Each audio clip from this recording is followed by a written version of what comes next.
राम राम मंडळी. मी कल्पेश वासुदेव पाटील तुमच्या सगळ्यांचं अगदी मनापासून या चर्चेमध्ये स्वागत करतो.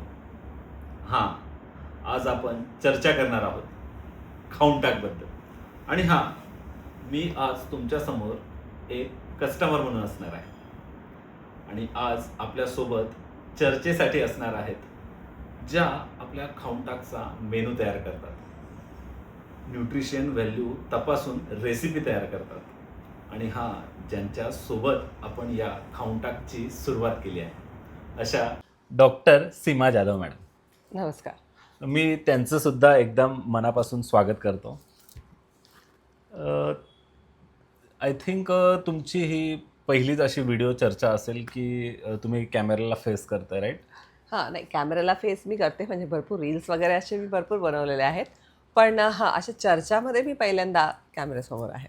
ओके, तर मी माझ्या प्रेक्षकांना नक्की सांगेल की ही जी व्हिडिओ आहे ती पूर्णपणे रॉ व्हिडिओ असणार आहे, त्यामुळे तुम्ही ही व्हिडिओ पूर्ण बघा. या व्हिडिओमध्ये तुम्हाला तुमच्या मनातले जे काही प्रश्न असतील ना त्यांची उत्तरं नक्की भेटतील. आणि जर एखादा प्रश्न तुमच्या मनात असेल तर तो मला कमेंट बॉक्समध्ये नक्की सांगा. आता आपण आणखी वेळ न घालवता चर्चेला सुरुवात करूया. मी तुम्हाला विचारेल की खाऊनटाकची सुरुवात करण्यामागे तुमच्या मनातली खरी कल्पना काय होती? खरी कल्पना म्हणजे अशी आहे की लोकांपर्यंत मला हेल्दी फूड ही आयडिया काय आहे ॲक्च्युली ते पोहोचवायचं आहे. कारण लोकांच्या मनात मोस्टली हेच आहे की हेल्दी फूड म्हणजे बॉइल्ड फूड किंवा हे टाळावं, ते टाळावं, हे करावं. पण आज मला कमीत कमी 13 ते 14 वर्ष झालेत ह्या फील्डमध्ये. OPDमध्ये म्हणा किंवा पर्सनल लाईफमध्ये म्हणा, मी बरेच असे लोकांना मी बघितलं आहे की एकतर एकदम स्ट्रिक्ट हेल्दी फूड म्हणून ट्राय करायचं आणि नाहीतर मग एकदमच अनहेल्दी काही. राईट. हां. आणि आपल्या इंडियन ट्रेडिशनल फूडमध्ये अशी कोणतीच गोष्ट नाही आहे जी आपण खाऊ नाही शकत. Everything is healthy. Okay. Yes. पण ते कसं खावं, किती प्रमाणात खावं, हे मेन म्हणजे आपण आपल्या खाऊनटाकमध्ये सुरू केलेलं आहे. आणि ती आयडिया मला लोकांपर्यंत पोहोचवायची आहे की हेल्दी फूड म्हणजे काय. It's not at all like strict plan किंवा टेस्टलेस प्लॅन. पण रोजच्या आहारामध्ये तुम्ही याचं पालन करू शकता आणि आपलं हेल्दी डाएट बनवू शकता. म्हणजे डेली खाऊ शकतो, राईट? येस, डेली खाऊ शकता. खाऊनटाकमधलं जे फूड आहे त्याच्यामध्ये असा वेगळेपणा नक्की काय आहे? वेगळेपणा असंच बॅलन्स्ड मील आपण लोकांना देतो आहे. बॅलन्स्ड म्हणजे काय? बॅलन्स्ड म्हणजे न्यूट्रियंट्सच्या व्ह्यूने जर तुम्ही बघितलात तर प्रोटीन्स, कार्ब्स, फायबर्स, फॅट्स हे आपल्या फूडमध्ये असलं पाहिजे. लोक म्हणतात की फॅटी फूड टाळावं, पण असं नाही आहे. फॅट्सची पण गरज असते, नाहीतर स्किन ड्रायनेस किंवा इतर म्हणजे ऑर्गन ड्रायनेस वगैरे हे आपल्याला बघायला मिळतात. म्हणून प्रत्येक गोष्ट ही अन्नामध्ये असली पाहिजे, पण ती किती प्रमाणात असली पाहिजे, कोणती गोष्ट कधी खावी, ही आपल्या खाऊनटाकच्या फूडमध्ये आहे. आणि एकदा मी तुम्हालाच बोलताना ऐकलेलं एका कस्टमरशी. काय बोललेलं ते थोडंसं तेवढं काय मला आठवत नाही, पण तुम्ही जे बोललेलात की आम्ही खाऊनटाकमधून लोकांना वेळ विकतोय. राईट. येस. का? कारण बॅलन्स्ड मील बनवणं म्हणजे हे डेली रुटीनमध्ये खूप अवघड जातं. राईट. कारण आजकालच्या जगात only male is not a working person, even females are working. म्हणजे हाऊसवाईफ पण आहेत, बाहेरचं पण सांभाळतात. त्याच्यामध्ये एवढं सगळं विचार करणं तेवढा वेळ नसतो लोकांकडे. तर खाऊनटाक हा त्यांचा वेळ वाचवतोय आणि त्यांना हेल्दी फूड कमी वेळामध्ये सर्व करतो. नक्कीच. आता तुम्ही सांगितलं म्हणून मी सांगेल नक्कीच की ॲक्च्युली वेळ विकतो म्हणजे लोकांना जेवण बनवायला वेळ नसतो. आजच्या जर ज्या बिझी शेड्यूलमध्ये जे धकाधकीचं जीवन आहे तर माणसाला स्वतःची काळजी घेण्यासाठी वेळ नाही आहे. एक्झॅक्टली. त्यामुळे आम्ही तुमची काळजी करण्याचा थोडासा प्रयत्न करतोय, म्हणून मी तो एकदा बोललेलो. मी खूप वेळा बोललो आणि खूप लोकांना बोललो ही गोष्ट. मी तुम्हाला कोणतं प्रोडक्ट नाही विकत, मी तुम्हाला तुमचाच वेळ विकतो आहे. लाईक पण तो पण एकदम मिनिमम मार्जिनमध्ये. Yes, exactly. इवन असं झालं होतं की मी एकदा एक ब्युटी पेजंटमध्ये मी पार्टिसिपेट केलेलं. डॉक्टर मेडिक्वीन मिसेस महाराष्ट्र म्हणून. ओके, तर ज्याच्यामध्ये सगळे येस, डॉक्टर्स असतात. डॉक्टर्स असतात त्याच्यामध्ये आणि त्याच्यातून एक मेन मिसेस महाराष्ट्र म्हणून निवडलं जातं. तर त्यावेळेस मी चांगलं डाएट प्लॅन वगैरे केलेला आणि फिगर पण चांगली अचीव केलेली.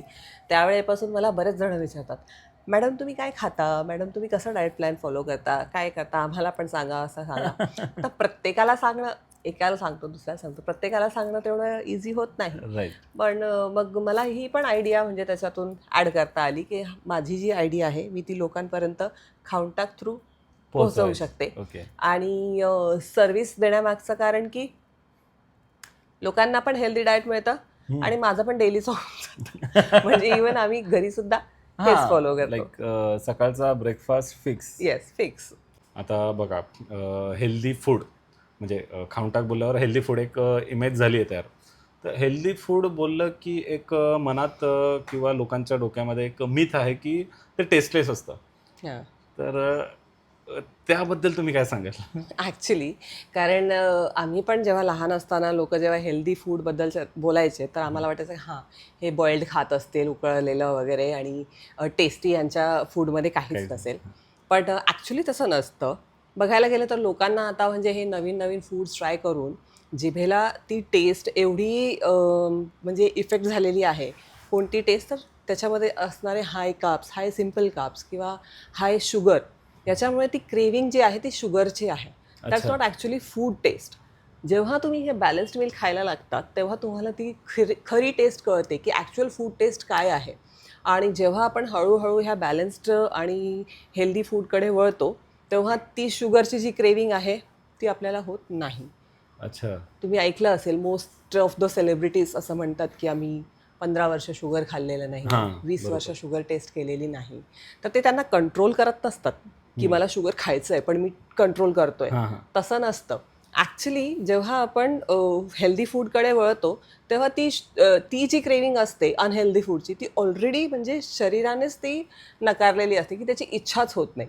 अच्छा, म्हणजे आतूनच तशी इच्छा होते. लाईक आता गुलाबजामुन म्हटलं की एखाद्या फूड लव्हरला गुलाबजामुन म्हटलं की लगेच तोंडातून पाणी येणार. पण जेव्हा आपण ते ऑलरेडी ते डाएटमधून काढलेलं असतं तर त्याची अजिबात शरीराला इच्छा होणार नाही, क्रेविंग होणार नाही. आता एक आपण बघायला घेतलं तर योग्य आहार घेतला की आपलं आरोग्य आहे ते सुखद आणि आरोग्यमयी होतं. पण ते कसं काय होतं त्याबद्दल काय सांगाल? योग्य आहार म्हणजे काय? योग्य आहार म्हणजे आता मी एक आयुर्वेद प्रॅक्टिशनर आहे. आयुर्वेदमधून मी डिग्री घेतलेली आहे. तर त्याच्यानुसार पण मी सांगेल काही गोष्टी तुम्हाला. तर आयुर्वेदामध्ये सांगितलं आहे हित आहार, मित आहार आणि ऋतू आहार. म्हणजे काय? हित म्हणजे जे शरीरासाठी हितकर. ओके. मित म्हणजे शरीरासाठी योग्य प्रमाण. मित म्हणजे प्रमाण, म्हणजे जेवढं प्रमाण आपण घेतलं पाहिजे. आणि ऋतू म्हणजे ऋतूप्रमाणे आपण अन्न घ्यावं. येस. तुम्ही फ्रूट्स वगैरे बघत असाल, काही पालेभाज्या बघत असाल जे सीझनल असतात, जे ठराविक ऋतूमध्येच येतात. तर ते सीझनल फ्रूट्स वगैरे ते आपण खाल्ले पाहिजे. प्लस ऋतूचा प्रभाव, ऋतूच्या आणि वातावरणाचा प्रभाव हा सुद्धा फूडवर होतो. तर त्या ऋतूमध्ये कोणतं फूड आपल्या शरीरासाठी हितकर आहे असा हा सगळा जो मिळून जो एक कन्सेप्ट किंवा एक इफेक्ट आहे शरीरावर त्याला आपण योग्य आहार म्हणतो. ओके. लाईक आता समर चालू आहे तर समरमध्ये जास्त खायची इच्छा होत नाही, राईट? इव्हन खाऊनटाकमध्ये पण आपण बघितलं असेल कस्टमर्स कमी झालेले आहेत. का? कारण इच्छाच नसते तेवढी खायची. म्हणजे आपली डायजेशनची जी पॉवर असते बॉडीची ती कमी झालेली असते. अच्छा. आणि त्याच्यात तुम्ही जर जड अन्न खाताय, मस्त आपलं तेलकट वगैरे सगळे पदार्थ खाताय तर ते तुम्हाला अजीर्ण होणार, इंडायजेशन होणार, ते पचणार नाही. ओके. म्हणून ऋतूप्रमाणे सुद्धा आहाराचा इफेक्ट आपल्या बॉडीवर असतो. म्हणून तो योग्य पदार्थ कसा निवडावा, योग्य आहार कोणता निवडावा ही आम्ही सध्या खाऊनटाकमध्ये शिकवण्याचा पण प्रयत्न करतोय. आणि जर तुम्हाला वेळ नसेल तर आम्ही ते तुम्हाला डायरेक्टली सर्व करायला रेडी आहोत. म्हणजे आपले जे म्हातारे लोक आहेत ते सांगतात की या सीझनला हे फळ येतं किंवा ही भाजी येते ती खा, आपण त्याला कंटाळा करतो. ॲक्च्युली पण ती खाल्ली पाहिजे कारण आता लाईक आता असं म्हणतात की डायबिटीज असल्यावर आंबा खाऊ नये, पण खाऊन खाऊन किती खाणार. हां ठीक आहे, काही लोक असतात जे 5-6 आंबे लगेच रपारप रपारप खाऊ शकतात, पण तसं नाही. एका जसं मी बोलले मित आहार म्हणजे एका प्रमाण. योग्य प्रमाणात जर तुम्ही खाल्लं तर काय लगेच तुम्हाला तेवढी काय शुगर वाढणार नाही आहे, आणि वाढली जरी तरी ते आपल्या डेली ॲक्टिव्हिटीमध्ये ती डायजेस्ट होऊन जाते ते शुगर.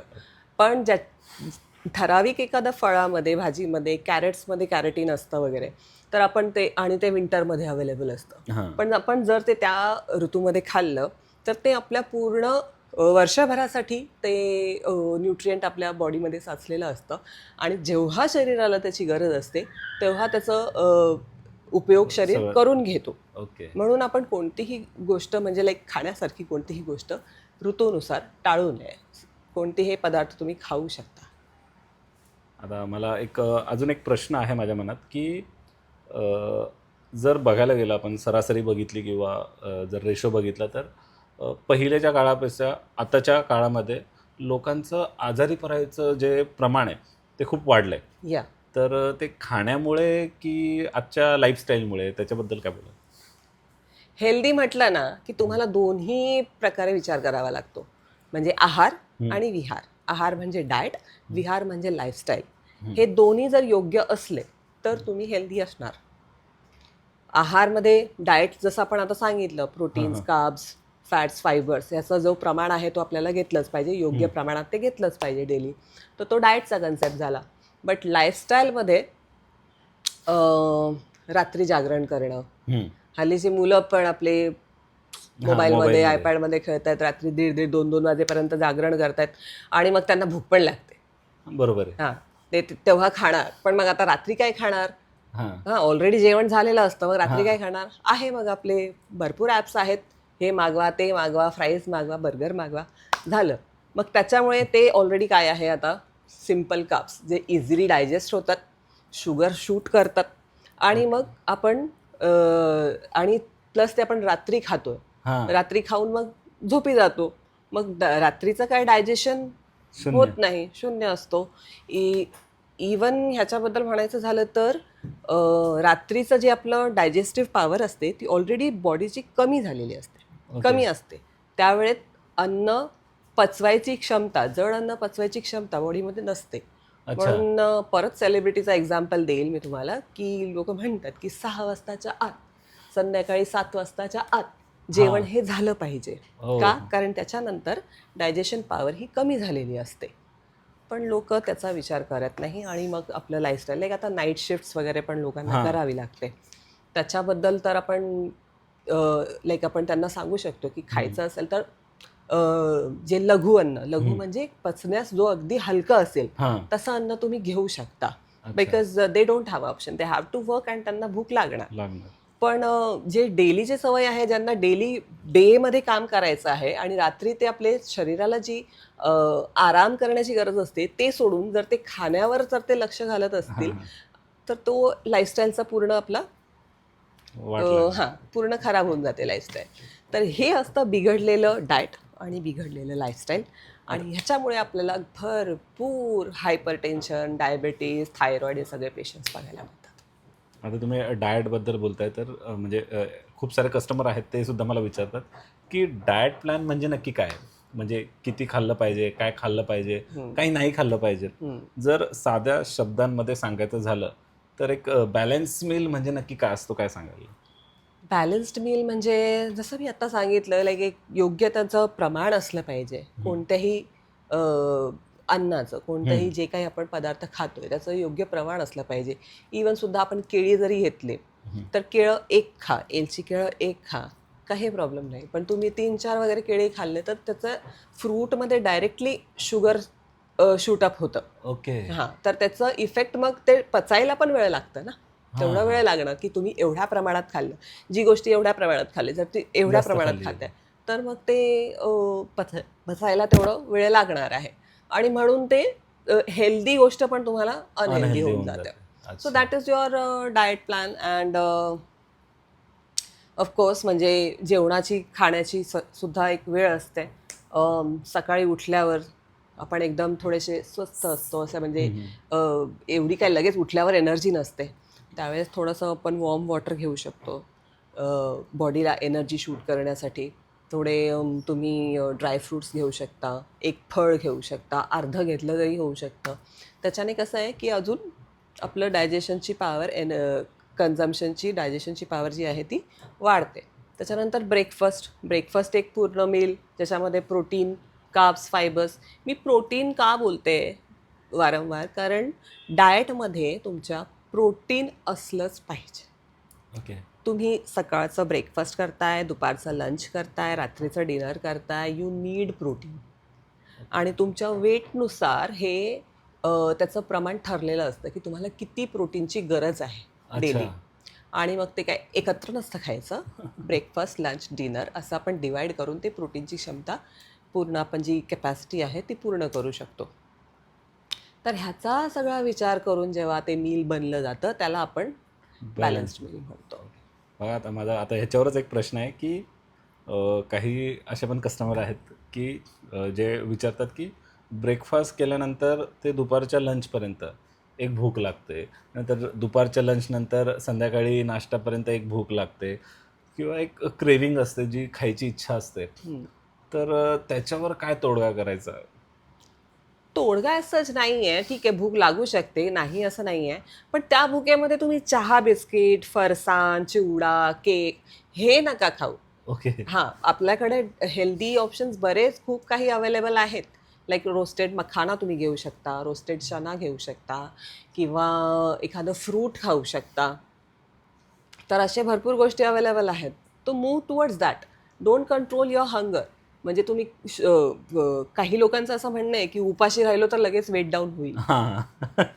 पण तसं नसतं. उलट ते अजून तुम्हाला तुमची जी रुटीन डायजेस्टिव्ह पॉवर असते ती ब्रेक होते. बिघडून जाते हां. आणि त्याच्याने अजून वेट वाढू शकतो. ओके. हां, तर दिवसभरात थोडं थोडं थोडं थोडं अन्न पोटात गेलं पाहिजे, पण तो इझिली डायजेस्टेबल आणि शरीराला जो हेल्दी असेल तेच खाल्लं पाहिजे. मग नक्कीच माझा एक चेहरा लक्षात आला की एक कस्टमर होता माझ्याकडे की जो मला सांगायचा की मी खूप कमी खातो पण माझं वजन काय कमी होत नाही, वाढतच जातं. म्हणजे तो भूक स्वतःची मारतो आणि त्याच्यामुळे कदाचित तू व्हिडिओ बघत असेल भावा तर नक्की तुझ्या प्रश्नाचं उत्तर तुला मिळालं असेल. तर म्हणजे असे काही काही आहेत राईट. customer. म्हणजे असं पण असू शकतं ना की बाबा तो कमी खातोय, हां. पण जेव्हा तो खातोय हां. तेव्हा जर तो नुसता कार्ब्स खात असेल, त्याच्या डाएटमध्ये प्रोटीनच नाहीये, हां. तर मग नक्कीच त्याला अर्थ नाही. अर्थ नाही. म्हणजे असं आपल्या इंडियन प्लेट जी असते त्याच्यामध्ये डाळ, भात, भाजी, चपाती हां. हे सगळं सगळ्या असतं, भाज्या वगैरे. राईट. पण आपण चपाती 2 घेतो, हम्म. भात 1 वाटी घेतो, हम्म. डाळ 1च वाटी घेतो आणि भाजी एवढीशी घेतो, हां. राईट. अशी लावून खातात. पण भाजी इज फायबर, राईट. ती जास्त असली पाहिजे. डाळ इज प्रोटीन, पूर्ण प्रोटीन. प्रोटीन प्लस कार्ब्स आहे हां. डाळ. म्हणजे डाळेतून तुम्हाला प्रोटीन पण मिळणार आहे आणि कार्ब्स पण मिळणार.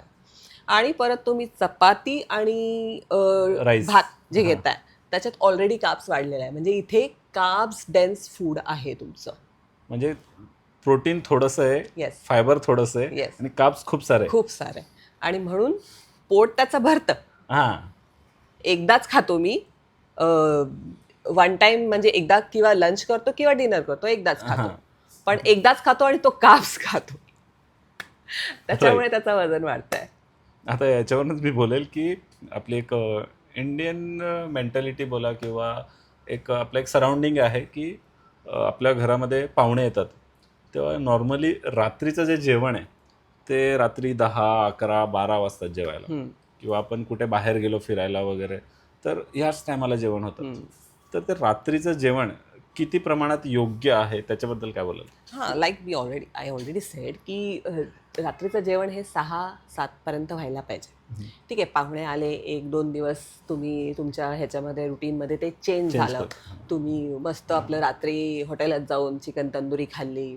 Chicken is protein, yes. Okay. पण तुम्ही किती खाताय परत त्याच्यावरती हे येतं ना, कारण चिकनमध्ये प्रोटीन तर आहे पण कोलेस्ट्रॉल पण आहे. हां, बरोबर. ते पण कंट्रोल राहिलं पाहिजे. आणि मला नाही वाटत कोणी जास्त ग्रिल्ड आणि बॉइल्ड चिकन प्रेफर करत असेल. They want chicken lollipop, chicken है लॉलीपॉप, ना, chicken fried chilli, chicken chicken. 65. हां, तर फ्राईड गोष्टी वगैरे जर तुम्ही टाळल्या हां. तर थोडं तरी तुम्हाला म्हणजे त्याचा फायदा होईल.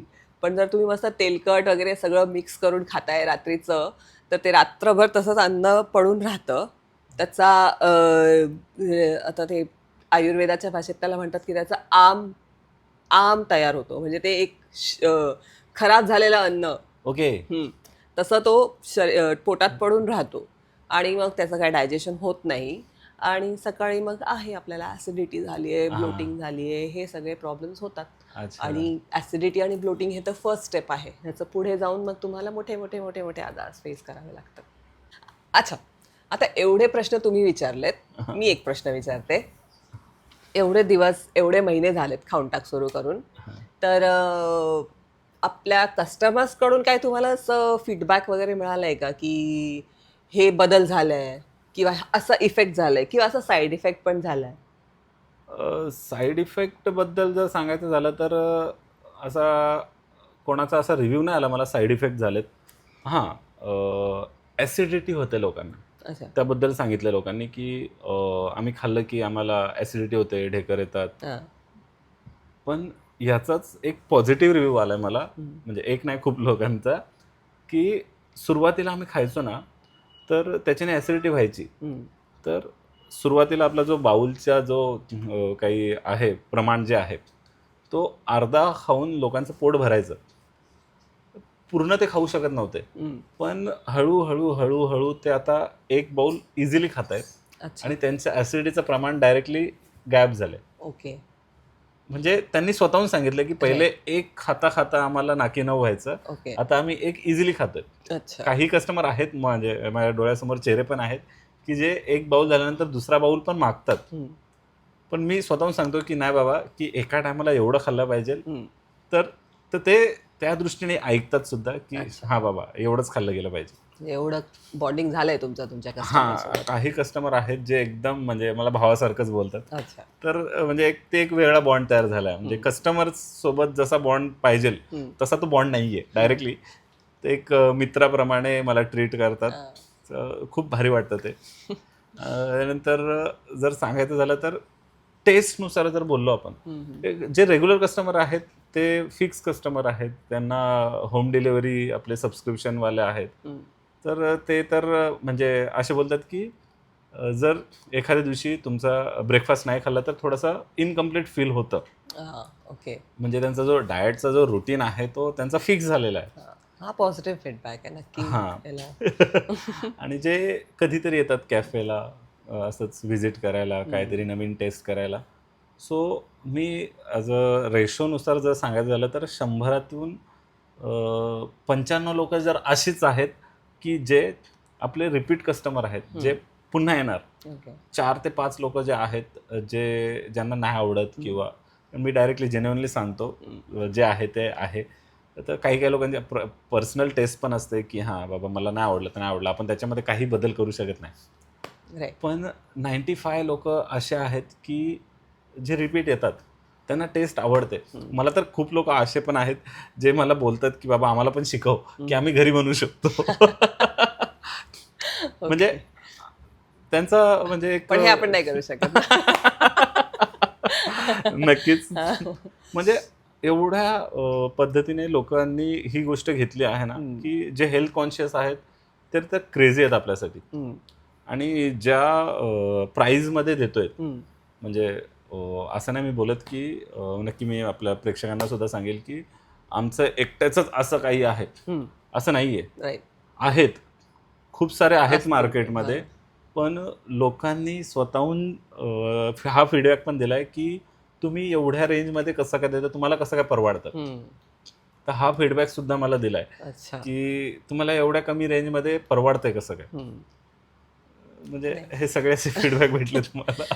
ॲक्च्युली तो ब्लोटिंगचा पॉईंट तो बोललास ना, त्याच्यामध्ये हे असं असू शकतं, की अगोदर त्यांचं डायजेस्टिव्ह पॉवर तेवढं नव्हतं. ओके. कारण कार्ब्स आणि आपले प्रोटीन्स पचवणं काय हे सगळ्यांची ही नसते, कॅपॅसिटी नसते, की प्रोटीन्स व्यवस्थित पचून जाईल. हां, जे खूप हेवी एक्सरसाइजवाले असतात किंवा जिम गोअर्स असतात त्यांना प्रोटीन्स इझिली पचू पण शकतं. अच्छा. पण ज्यांना सवय नाही आहे हां, असं हां. हेल्दी फूड खायची, तर त्यांना म्हणजे सुरुवातीला हे होणं म्हणजे एक्सपेक्टेड आहे, अच्छा. ब्लोटिंग आणि हे. पण ते त्यांनी जो रुटीन पकडला की आता आपल्याला हेल्दी फूड खायचंच आहे, म्हणजे हाच फूड आपण डेली नाश्त्याला घेणार किंवा लंचला घेणार वगैरे, तर त्यांना त्यांच्या बॉडीने ते अडॅप्ट केलं.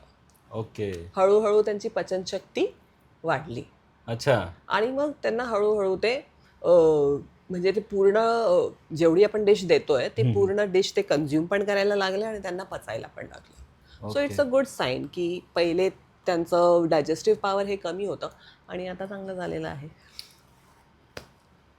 तर मंडळी, तुम्ही नक्कीच ऐकलं असेल. तुमच्या मनातले प्रश्न नक्की तुमचे सुटले असतील. अजून काही तुमच्या मनात प्रश्न असतील तर ते मला नक्की कमेंटमध्ये सांगा. ते प्रश्न सोडवण्याचा किंवा त्याची उत्तरं देण्याचा मी नक्की प्रयत्न करेन. आणि एवढं बोलून आपण ही चर्चा नक्कीच संपवूया. तुम्ही ही व्हिडिओ पूर्ण बघितली त्यासाठी नक्कीच तुमचं मनापासून धन्यवाद. एक मिनिट बसा. एक प्रश्न मला विचारायचा राहिला, अच्छा. की अनेक कस्टमरांचे किंवा मित्रमंडळींचे बोला, फॅमिलीचे बोला, माझ्याकडे प्रश्न आहेत. एकच प्रश्न आहे की जो वारंवार इकडनं तिकडनं फिरून येतोय, अच्छा. की तुमची सुरुवात रस्त्यावरनं झालेली. हां, रस्त्यावर आपण छोटासा stall लावत होतो. स्टॉलपासून सुरुवात झाली, ती कॅफेपर्यंत गेली. सो पुढचं विजन काय आहे तुमचं? तुम्ही साध्या शब्दांमध्ये जर सांगायचं झालं तर काय सांगाल? ओके. ॲक्च्युली स्टॉल आपण लावलं होतं. सगळ्यात पहिले आपण स्टॉल लावलं होतं ते ह्याच्यासाठी की लोकांपर्यंत आपली आयडिया पोहोचावी की हेल्दी काय आहे ते. लोकांनी त्याला चांगलं ॲक्सेप्ट पण केलं राईट. की हां, हे खरंच हेल्दी पण आहे, टेस्टी पण आहे आणि आपण ह्याला रोज खाऊ शकतो. ते ॲक्सेप्ट झालं. त्याच्यानंतर आपण कॅफेकडे का वळलो की जेव्हा आपण स्टार्ट केलं तेव्हा विंटर होतं. राईट. तर तेव्हा आणि आपलं फूड जे आहे ते म्हणजे फ्रेश असतं. आपण असं बनवून ठेवलेलं वगैरे ते नाही. असं नसतं. तर बॉइल्ड स्प्राउट्स टिकवणं ह्याला एक टेम्परेचर मेंटेन करावं लागतं. तर त्या हिशोबाने आपण कॅफेकडे वळलो, राईट? जिकडे फ्रीज वगैरे असेल. हां. तर आपलं हे झालं खाऊन टाकचं आपलं ग्रोथ म्हणा किंवा हे. पण विजन जे होतं ते ऑलरेडी क्लिअर होतं विजन खाऊन टाककडे वळण्याचं. तर विजन असं होतं की ह्याच्यामध्ये मी एक माझी स्टोरी छोटीशी सांगेल. नक्कीच. ॲक्च्युली मी स्वतः डील केलं आहे एन्झायटीशी. ओके. हां, आत्ताचा सध्या सर्वात जास्त ग्रोमध्ये वाढणारा हा एक रोग बोलू शकतो आपण. एक्झॅक्टली. तर आपलं विजन हे फक्त डाएटपुरतं मर्यादित नाही आहे. माझं विजन हे हेल्थ आहे, हेल्थ. तर हेल्थमध्ये फक्त आपण डाएट आणि फिजिकल गोष्ट नाही बघू शकत की फिजिकली काय अफेक्ट करतंय.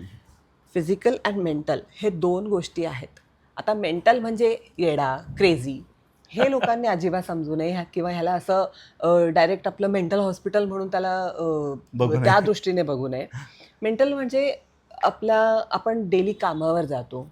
जाताना समजा ट्रॅव्हलिंग खूप लोक, मला नाही ट्रॅव्हलिंग करावी लागेल, पण खूप लोक असे असतात ज्यांना ट्रॅव्हलिंग करून मग ते ऑफिसला पोहोचतात. मग ऑफिसमध्ये बॉस चिडलेला नसेल तर ठीक आहे, नाही तर त्याचे घरचे राग तो आपल्यावर काढतो. बरोबर. बरेच काही गोष्टी असतात जे आपल्या मेंटली अफेक्ट करतात. करत असतात. ते करत असतात आणि मग एखाद दिवशी त्याचा पूर्ण Blast असं होतो.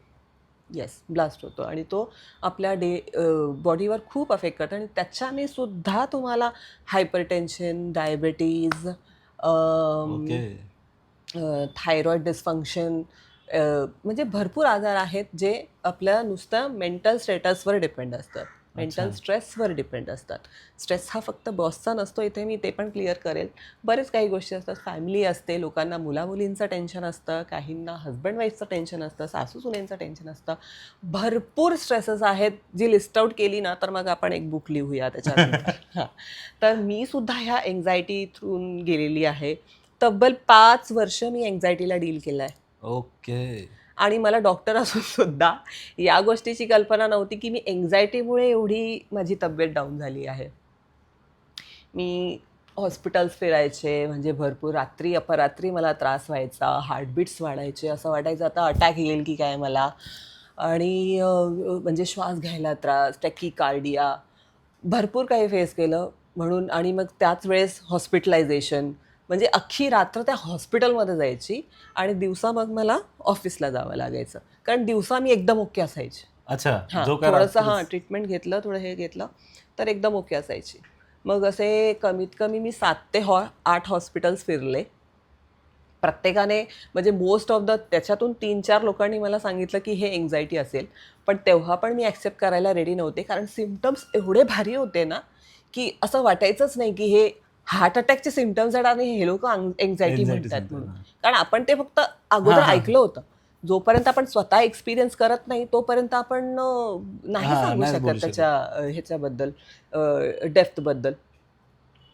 पण एका हॉस्पिटलने मला सुचवलं की मॅडम प्लीज एकदा तरी ट्राय करा, तुम्ही काउन्सिलिंग ट्राय करा. आपल्याला लगेच मेडिसिन्सवर जायची गरज नाही आहे एवढं, म्हणजे पहिले आपण काउन्सिलिंग ट्राय करूया.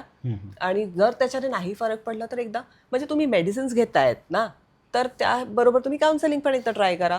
त्यांनी मला समजवलं. मी डॉक्टर असून सुद्धा मला समजवावं लागलं. तर तुम्ही विचार करा की लोकांना, ज्यांना ह्याच्याबद्दल काही काही माहित नाही. माहितीच नाही, कल्पनाच नाही, त्यांना आपण कसं काय आणणार इथपर्यंत. पण मी कन्व्हिन्स झाली आहे. मी म्हटलं मला एवढा त्रास होतोय, मी एवढे हॉस्पिटल्स फिरले, तर एकदा हे पण आपण ट्राय करून बघूया. तर मला खूप छान काउन्सिलर भेटली आणि ज्या काही माझ्या प्रॉब्लेम्स होते आयुष्यातले वगैरे, मी सगळ्या त्यांच्यासोबत डिस्कस केल्या, ओपन अप झाले आणि त्यांनी माझं प्रत्येक पॉईंट ऐकून घेतलं आणि त्याच्यात मी कुठे चुकले होते हे पण त्यांनी दाखवून दिलं की म्हणजे ते हां. भरपूर पॉईंट आहे. आता त्याच्यावर आपण बोलायला गेलो तर एक अजून पॉडकास्ट तयार होईल. पण त्याच्यातून मला कळालं की लोकांना खरंच मेंटल काउन्सिलिंगची खूप गरज आहे. ओके. तर माझं विजन तेव्हा क्लिअर झालं की मला नुसतं डाएट नाही द्यायचं लोकांना. मला ह्या पूर्ण, म्हणजे डाएट, ज्यांना डाएटची गरज आहे त्यांना मी त्यांना डाएट diet. पण ॲडवाइस करणार आणि ज्यांना काउन्सिलिंगची गरज आहे त्यांना त्या थ्रू पण मी देणार, ओके. ज्या काही सुविधा, ज्या काही फॅसिलिटीज आहेत. So my complete vision is health and physical and mental both.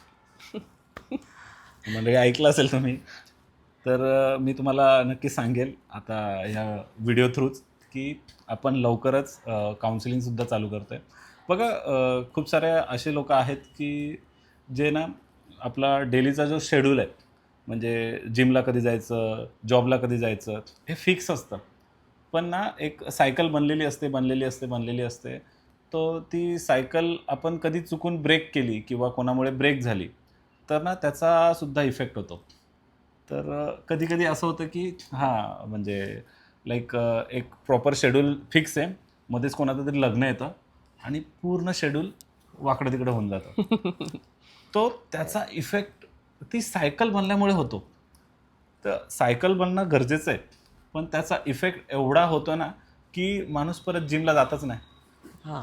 कधी-कधी असं सुद्धा होतं की एक दिवस, म्हणजे जो माणूस रेग्युलर जिमला जातोय, एक दिवस नाही गेला ना, पुढच्या दिवशी त्याची जायची इच्छा अजिबात होत नाही. होत नाही.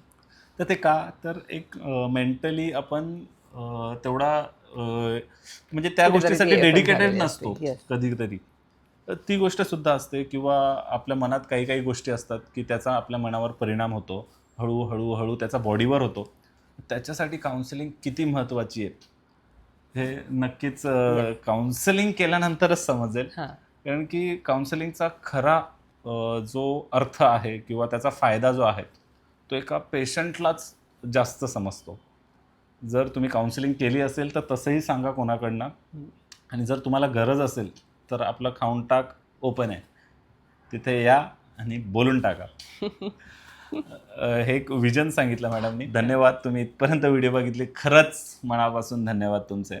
पुन्हा भेटूया पुढच्या व्हिडिओमध्ये.